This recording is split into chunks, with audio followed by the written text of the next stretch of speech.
Hey, this is Josh. I'm going to talk about WordPress plugins for a bit. This is continuing about integration testing. So tests that run with PHP unit, but we want to call them unit tests because they have dependencies.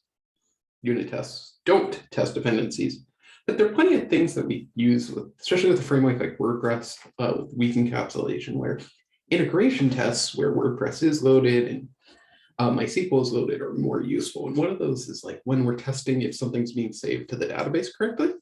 In my last video, we bring up the code here. We have here on the left, this class hamsters CRUD. And here are these tests. And for them, does the table get added? Can we create it? Can we read it? Cool. And so this should pass. I have my, just to remind you how that works with plugin machine I use to create this. It sets up that I can get into this PHP unit container that has everything automatically set up with all that stuff that just went by real quick. It's important and annoying to set up. So that's how plugin machine helps us start. Write these kind of tests that I think are really helpful. Create these paths. And what I'm showing you in these videos is how I do WordPress development. And so one of the things that in my head was kind of going off when I wrote this during the last video was a lot of things about this that aren't reusable, and I'm probably going to want to have multiple tables. So I'm going to go ahead and do that, and I'm going to abstract this. I'm going to make one change real quick, where we're going to have public I'm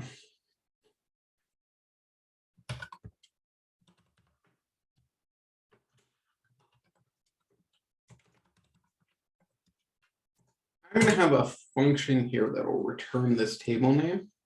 And we'll see why this is, I think, a little bit better in the future. I'm going to do this. And I'm going to get rid of this.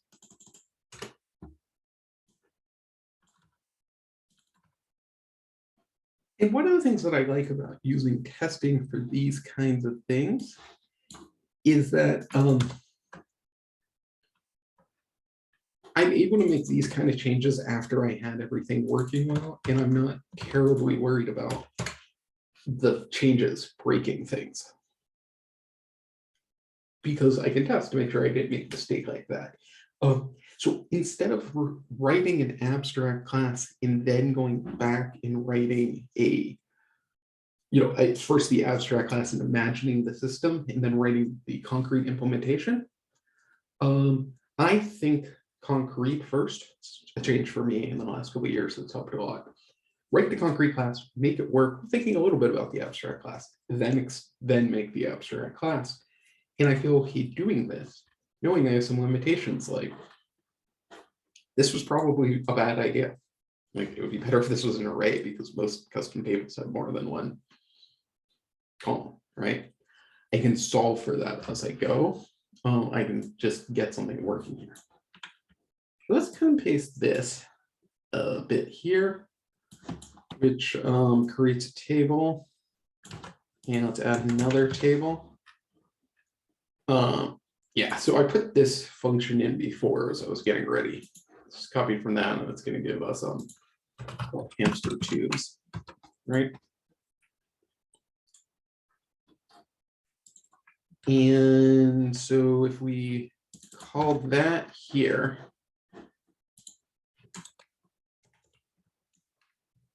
we could create another table and that would work.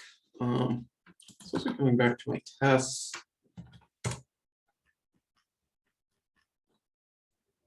My setup is dropping that table if it exists. So I'm going to want to do both of those. Yeah. What's that function again? That's here. So now I'm going to drop, it's a little more readable, the split screen. Right, I'm going to drop both tables after each test in this teardown function. Classes that extend test PHP unit test case have this teardown method. always make sure to call the parent if you override it. Same with 7. So that should work. And then that gives me my tubes table, but I don't want to have exactly the same thing. Let's get rid of the key because it's gonna make some differences for us we don't really need. Let's add here color. Like this is tubes, like hamsters, within those things that have tubes. Connecting them, those plastic things.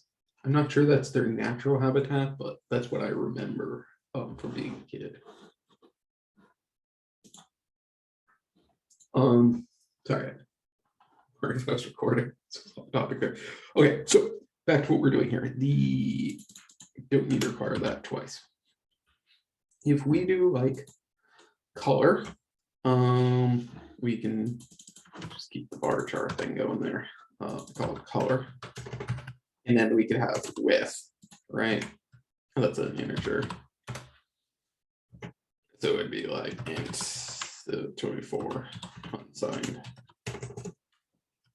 No, that should work. Let's just make sure we don't. This function's going to get called over and over again, so no SQL issues there. Great. Then here's the thing.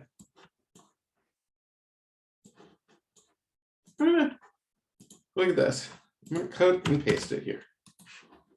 And we're going to rename this CRUD. This is my abstract class. CRUD.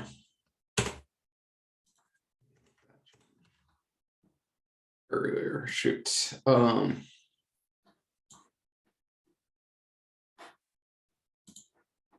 make that refactor. Sorry, I forgot about that. This just makes this a lot cleaner, and it actually makes abstracting and having multiple objects more of a pain. So, because we're gonna have to overload some methods. Like I think that design where table name goes in would make more sense if this was a class that never got overridden, and that's just not going to happen with database things. So let's make this change to the signature real quick. Run the test again just to make sure. I have to reopen this.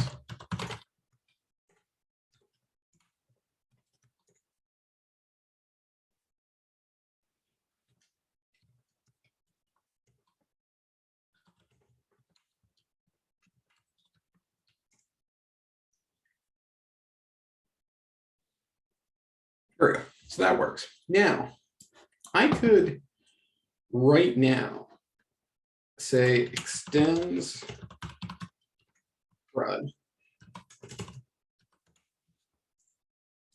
Delete that. Delete this.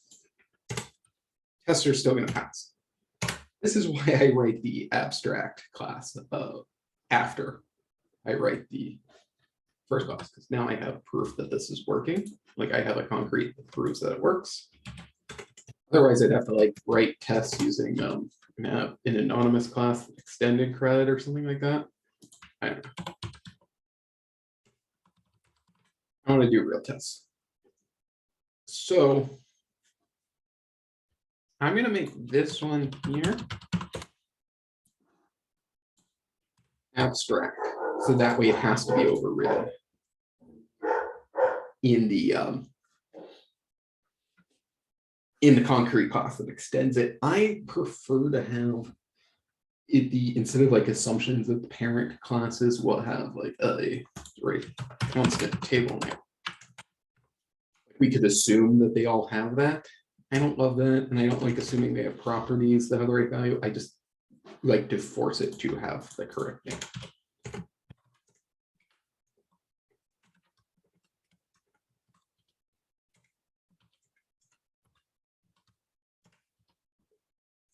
That's good. And then we have this problem of the tubes table. We put its declaration over here for a second. It's got different columns. And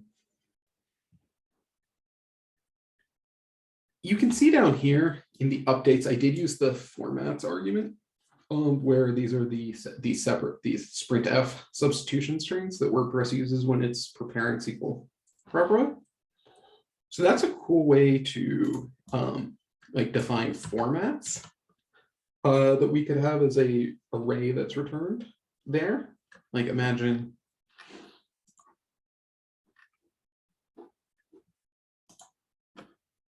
if we had a abstract protected function get formats.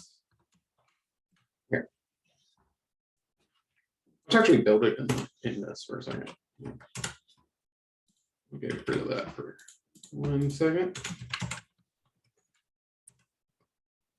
If I just copied this array,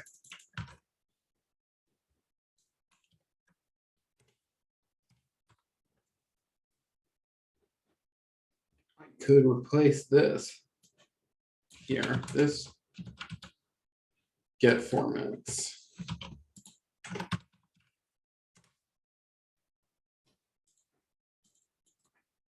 Yeah, that creates a different conversation, but we'll just ignore it for a second. And then I think we can actually use it here as well. Like that would be better.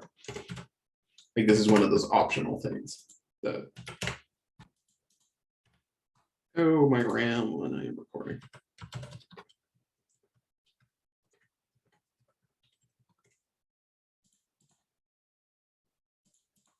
Those out. All right, composer, test WordPress. Let's just watch those go again real quick. Oh, I made a mistake.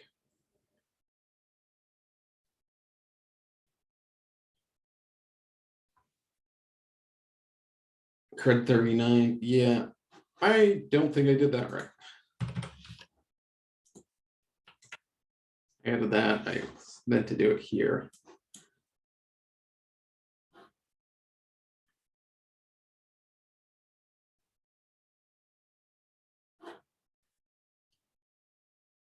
Yeah, because it should be like this. Added like an extra dimension to the array.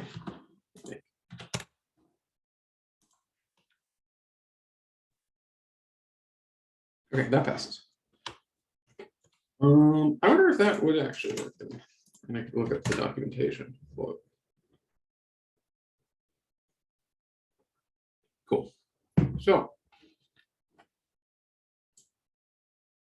what I'm getting at here is that this isn't going to work when we make this create an item. This is going to have to be array data.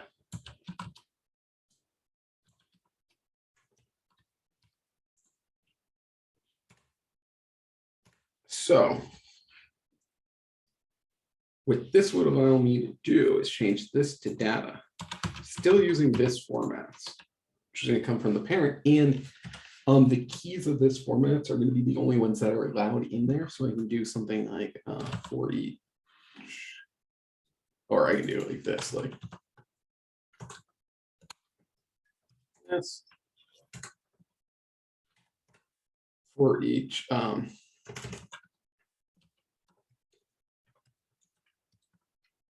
formats as key doesn't matter format, because what we're going to do here is we're going to go prepared key equals inset data key key, and then I'm going to do an empty here. Well, yeah, you see, it could be a string, it could be an integer, it could be 0 that we want. If it's just not there, so what we're going to do is if like later we might build in default, but I can just kind of figure this out where it's like if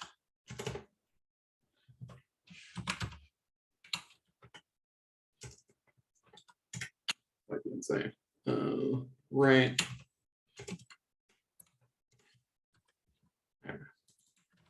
I'm basically using it as a placeholder there because it can expand to have like defaults. It's a thing that's known. But now I've prepared So that way, if there's other stuff in there, it'll get removed automatically. And this is going to break everything. Every test is going to fail, you think? No, some of them passed.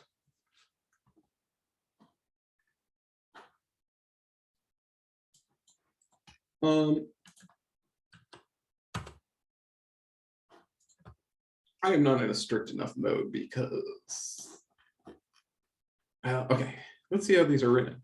Like this should be name spruce, blue spruce, and name equals. Right, this is all in the wrong format. So anytime that we tried to read it, it came back like it was willing to write it. Something we should probably throw an exception for.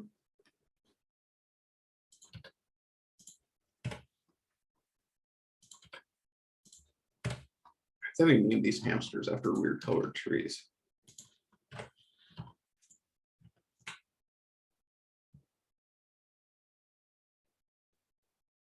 Okay, so that passes. Neato. What's going on in my update here? Yeah, that's not so good. In fact, this test could be better.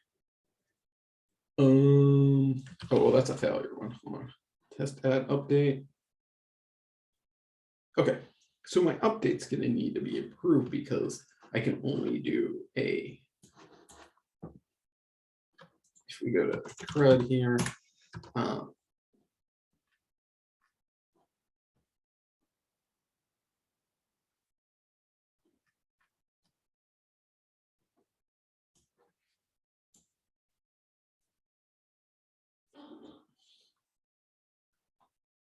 so we're going to need this. The format is still going to work here. This is a special, right? It does a query to find the item to update, ID equals ID, and then it replaces this. So this is going to be another case of array data. What's great about the fact that I don't actually have the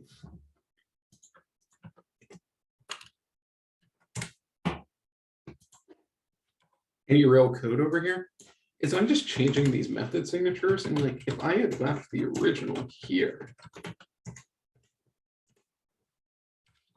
where it was like ID name, this would make an error for me right away because the signature is wrong, right? Like that's not how extending classes works, right? Too few arguments, right? It's just the signatures one, but I'm not even like there's no code here really for me to play with. You know, yeah, I need to move this one over. But I just really love this way of writing abstract classes and systems where I don't care that hard about the first implementation not being great.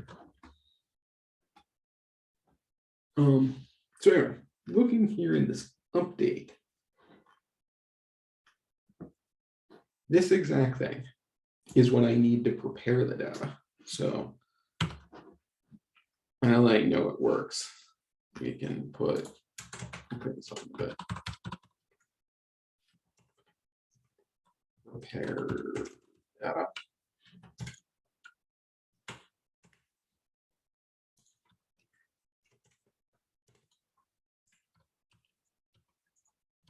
And so return prepared.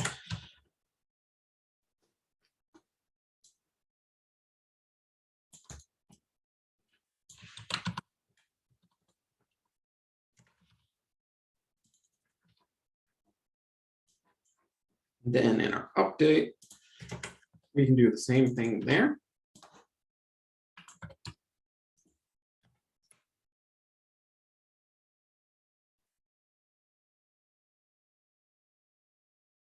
Let's see what's going wrong. Yeah, okay, so we're getting an error because we're not using it correctly in our tests because we changed. This used to be, excuse me, a string.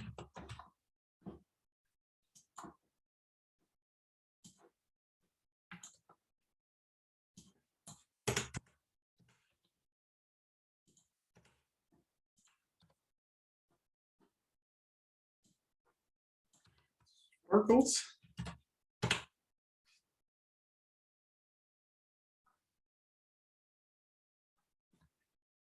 So that didn't fail, but I still have the wrong error here. So this is cool because it's like you didn't use the right. Like I expected it to throw the exception that it does because you're trying to update one that doesn't exist, or something. But this is just like the code's wrong. Like this needs to be an array. First.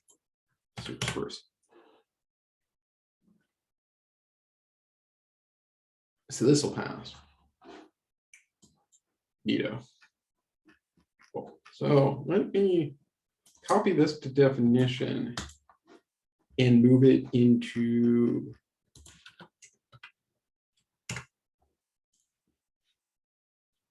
here, right? Because this is specific to that table. And then remember that was abstract, so now we'll make it abstract again. Abstract methods cannot have a body. They should have my documentation and formats for columns.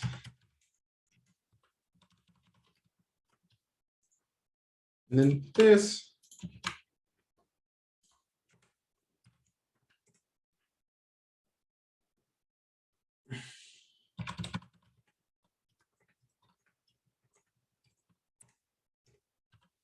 should be adding potentially more sanitization and things like that, but at least we now have a place for it that we can stick at the bottom here. Cool. So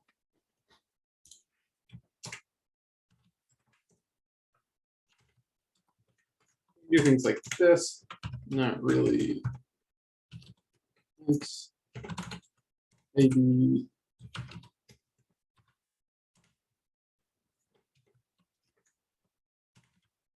and what we've done before when we started, we had most of this stuff in here and it wasn't really reusable. Whereas now, if I make a copy of this, because remember I created that tubes one, and with these changes, let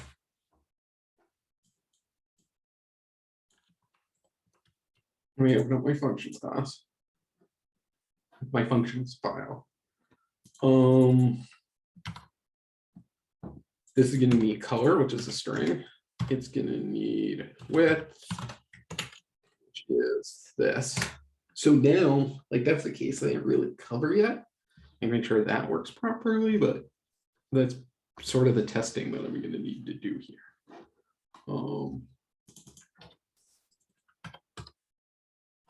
So let's go into hooks test here. Hooks test, it's a different video. This is tables test. We're testing that the tables exist. We're adding, well, we're actually test hamsters table is added, and then we'll do this.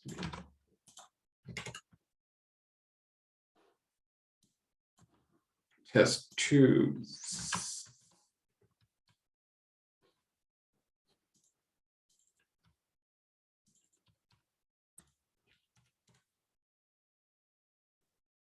Arguably, that function should be part of the class. It's a little redundant, but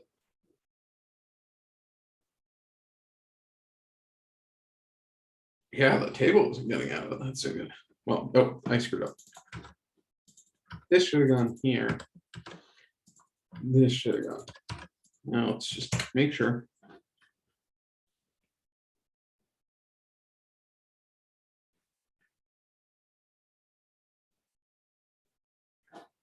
We're going to do now is we're going to call this tubes equals new tubes CRUD.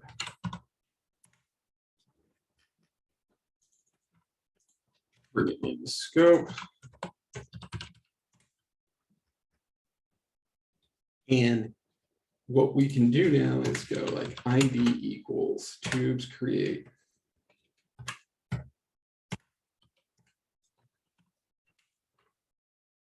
$200, don't know what my units are.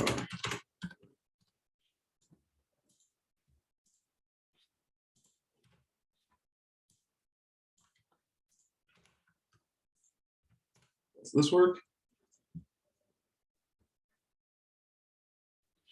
Now I'm gonna go through and do this for my second class, because there were some interesting things about like that integer that I wanted to worry about. But if I had a third one, I'm really just gonna like do a test that like any of the methods I override are there, or like I'm just gonna do like one test to make sure like instantiating it works. I want to keep doing this for all of them, but I think it's worthwhile for now. Just real quick here. These probably should be two different files. Let's create it. And then we're going to find it. And then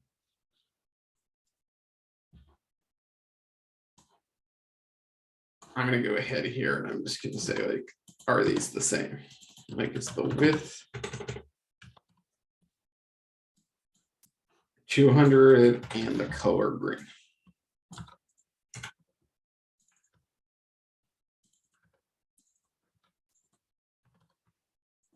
This is kind of where I feel like if this works, then the system works.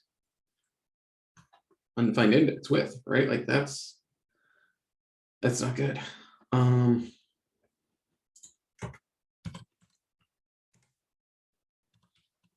See what it finds here.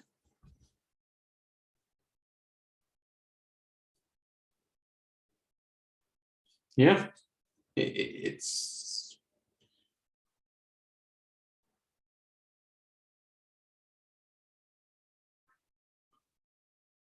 getting this one. See, this is a big problem. Oh, that's not. My variables are wrong.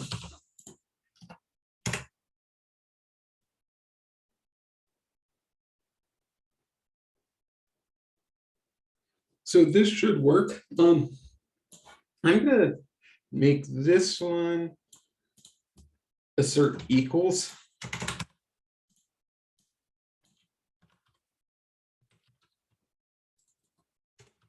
So that should fail. This one should pass. Yeah, I guess it was good. All right, cool. Or maybe assert same, maybe? Like what would, because the problem is I think that came out as 200. And I want to make sure that it, like the string 200. There we go. That was what I was looking for. It's telling me that the string 200 is not identical to the integer 200. I would like that to come back as an integer because it went in as an integer.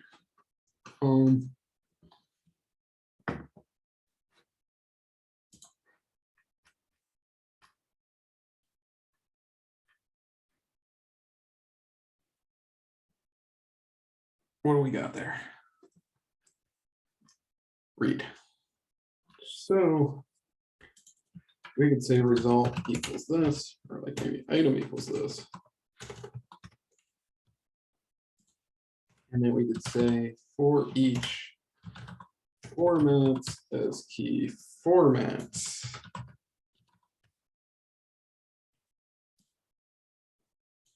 Actually, why don't we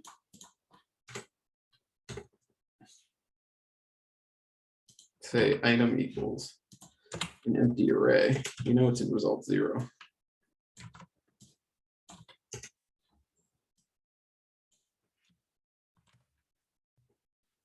Item key equals f.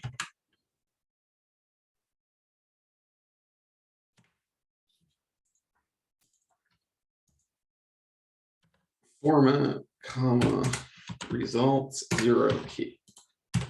So that's just going to pass it through there. And I don't actually know if that's going to give me an integer. It should. Now it's going to give me an error. Undefined variable formats.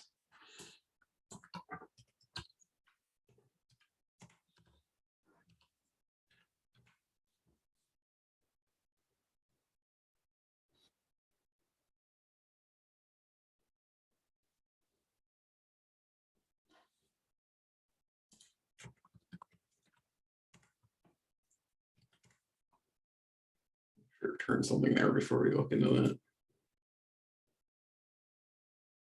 Yeah, okay, that's fair. I don't want to run down like invalid thing. Like this is actually pretty nice. This is telling me that I don't have it solved that problem there if I wanted to return an integer 200 and then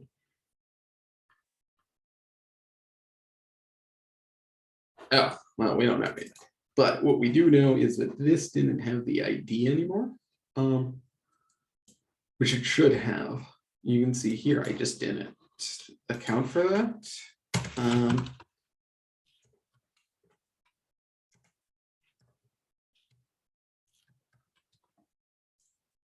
This is why I like refactoring with tests that pass, is that it tells me when I screwed up.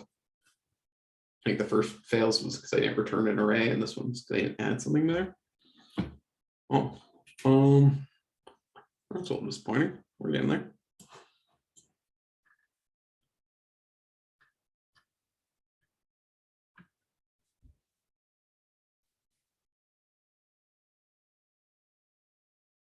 That's weird. I didn't expect that one to fail. This year at 137. Let's var dump what's coming out.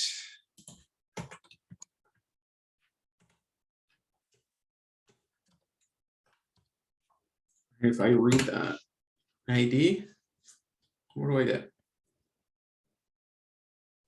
An error.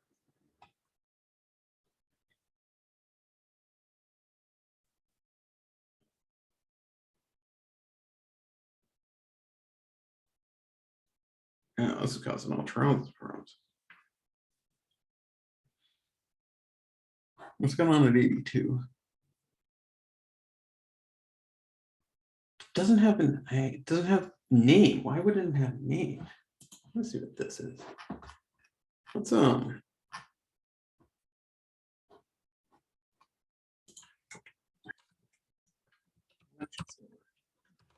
want to go to 138 here.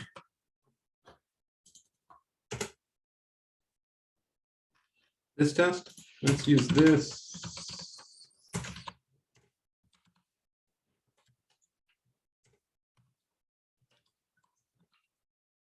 Test incomplete. I could also write skip. The whole point is I just don't want it to run for now.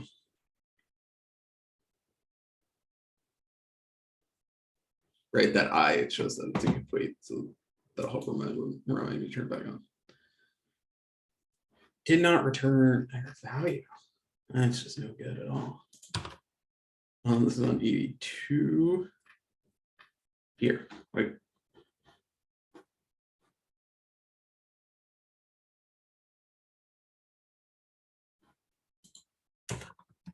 where did you get out of found?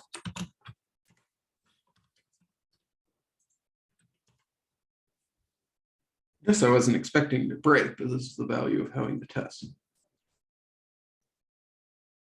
It's just returning 1. Huh? Okay, because I made a mistake here. Look at this. Where's my bar? Get rid of that. Here's your problem. This should be item ID. Where that was a problem I was solving before it didn't have an ID. And then I assumed I fixed it. That I fixed it, break everything else. Okay, cool. See, it has an ID. Save. That way that var dump will actually disappear as intended. And we want to make sure this passes as well. Okay, well, that's what we were on. We're still seeing that it's a string, not this. That meant my little sprint F trick didn't work. So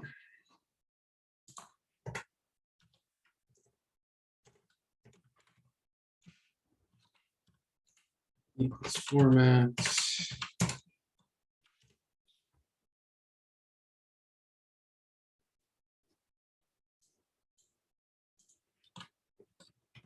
Value equals int result 0 key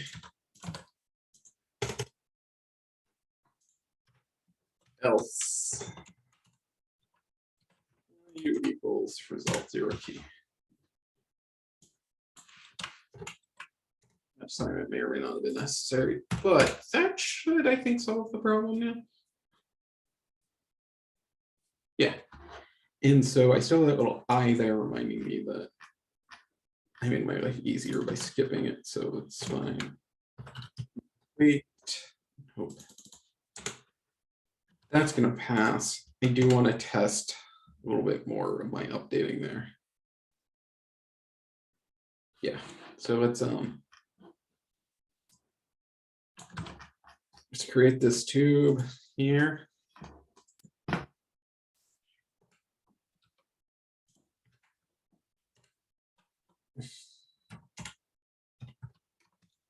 Here's actually, I'm gonna show something that I didn't account for, is with 300 and then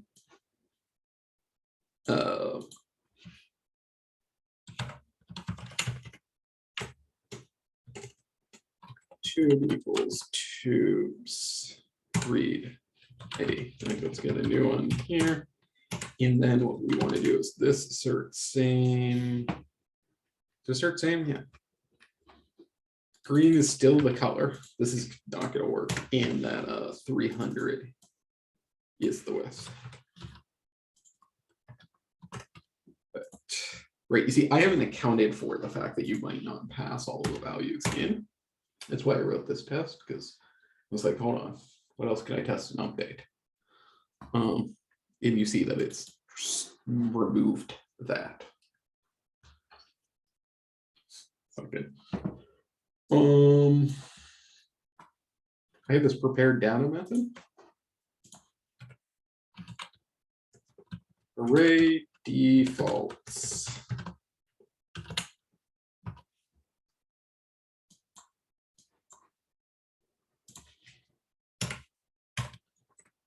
If isn't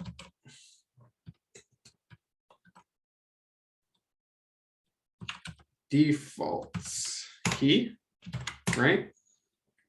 We could do default equals defaults key, else keep what we had there. So this thing that at the time I was like, this is kind of silly. I don't love it. Like now I have an even better solution. And that becomes my fallback of in the case of an update.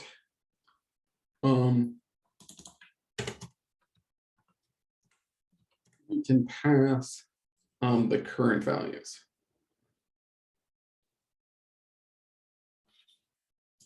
I'm going to do a try catch though, because it could fail.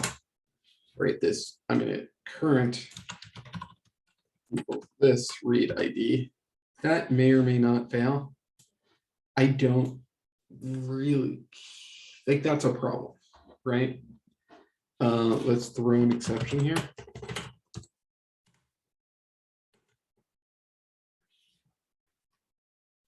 Yeah, read will throw an exception. And so update item that does not exist.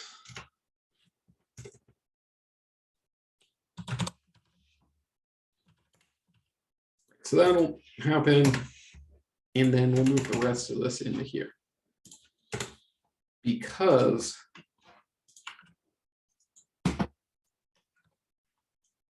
now I can pass current there.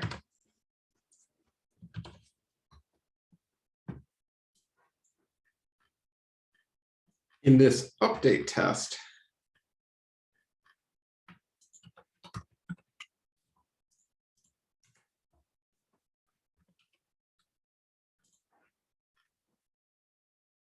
is going to hopefully now return green for the color because it'll take the previous existing value.